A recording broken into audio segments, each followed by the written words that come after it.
In Efesiërs 3 vers 14 en 15 in die Nuwe Testament vertaling, hoor ons Paulus sê, dit is hoekom ek op my knieë is voor die Vader.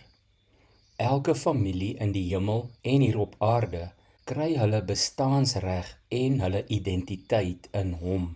Hy ken hulle elkeen wat glo op die naam. Het jy ooit die Jason Bourne flieks gekyk? Die eerste een, The Bourne Identity, het in 2004 of 5 verskyn. Dit vertel die verhaal van 'n man wat desperaat soek na sy ware identiteit, terwyl hy optree volgens 'n goed opgeleide, byna geprogrammeerde persona. Sonder dat ons dit besef, leef baie van ons Christene dalk ook soos ou Jason Bourne. Ons leef dalk met 'n vals aangeleerde identiteit. Ons tree op soos ons geleer is, of soos die wêreld ons geprogrammeer het, of dalk volgens 'n beeld wat ons vir onsself geskep het. Ons ploeter voort, amper asof ons aan geestelike geheueverlies ly, en klou moedswillig vas aan 'n ou manier van dink en leef wat nie werklik wys wie ons regtig is nie, wie God sê ons is nie. Paulus verstaan hierdie stryd. In sy brief aan die Efesiërs, 'n gemeente wat self geworstel het met verdeeldheid en identiteitskrisisse, neem hy ons terug na die absolute beginpunt. Voordat hy enige strategieë of 'n 5-stap plan voorlê, doen hy die mees fundamentele ding. Hy bid. Hy gaan op sy knieë voor die Vader. Hierdie nederige postuur is reeds 'n kragtige les.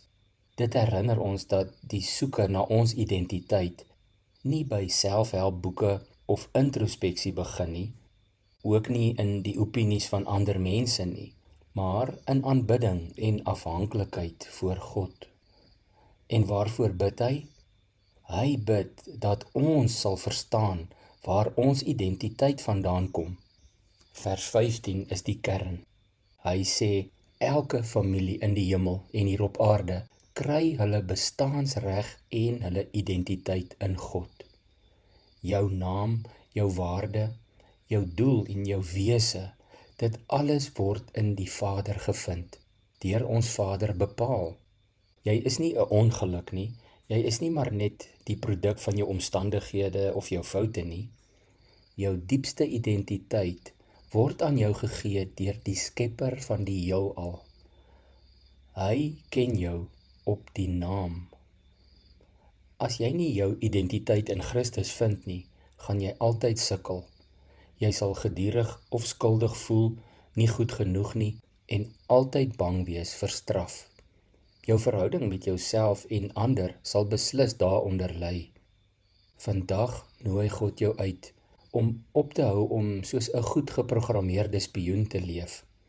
Buig jou knieë voor die Vader en vra hom om jou opnuut te wys wie jy werklik in Christus is. Jou ware identiteit wag om ontdek te word, nie in wie jy probeer wees nie, maar in wie God jou reeds gemaak het. Kom ons bid saam. Hemelse Vader, dankie dat my ware identiteit en bestaansreg in U gevind word. Help my om op te hou om te leef volgens die valse identiteite wat ek self geskep het, of wat die wêreld my geleer het of van my verwag. Openbaar aan my deur U Gees wie ek werklik in Christus is. Ek bid dit in Jesus se naam. Amen.